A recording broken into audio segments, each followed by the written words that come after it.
요즘 대한민국에서 가장 뜨거운 곳은 어딜까요? 지난달 일반인들에게 개방된 청와대가 아닐까 싶은데요.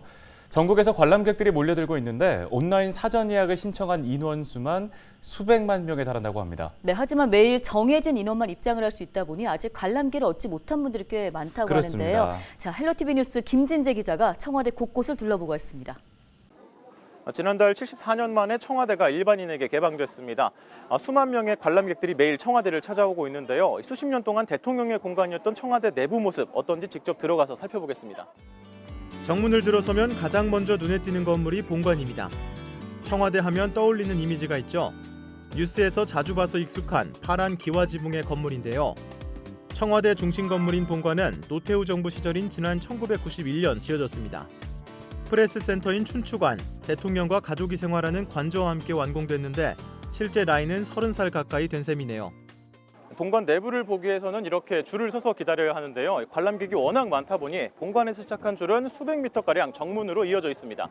저 밑에 저기 정문 있잖아요, 정문. 한 여기 들어오는데 한 20분 정도 걸린 것 같은데요. 1시간가량의 기다림 끝에 본관에 들어서자 무궁화실이 나옵니다.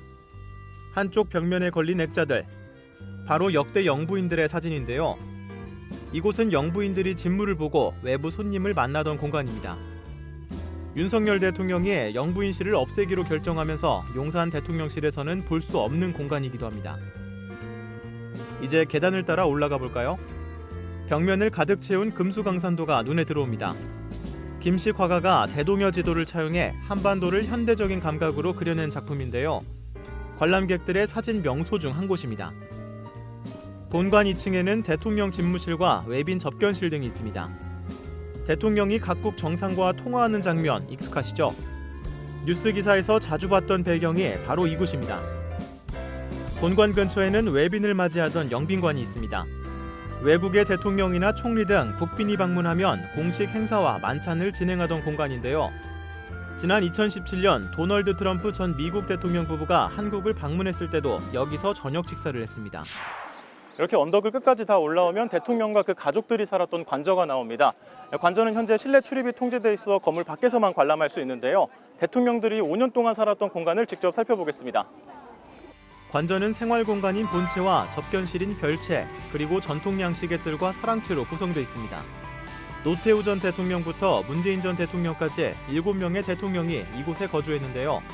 역대 대통령들이 애완견과 시간을 보내며 휴식하는 사진, 바로 그 배경이 이곳 관저입니다.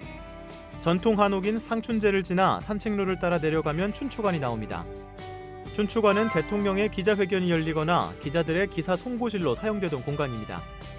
청와대는 지난달 10일 첫 개방 이후 한 달 사이 70만 명이 넘는 관람객이 몰렸습니다. 매일 수만 명의 인파가 몰리다 보니 청와대 내부는 그야말로 인산인해를 이루는데요. 청와대 주변 거리도 덩달아 사람이 많아졌습니다. 서울시 분석 결과 청와대 주변 유동인구는 3배 넘게 늘었다고 합니다.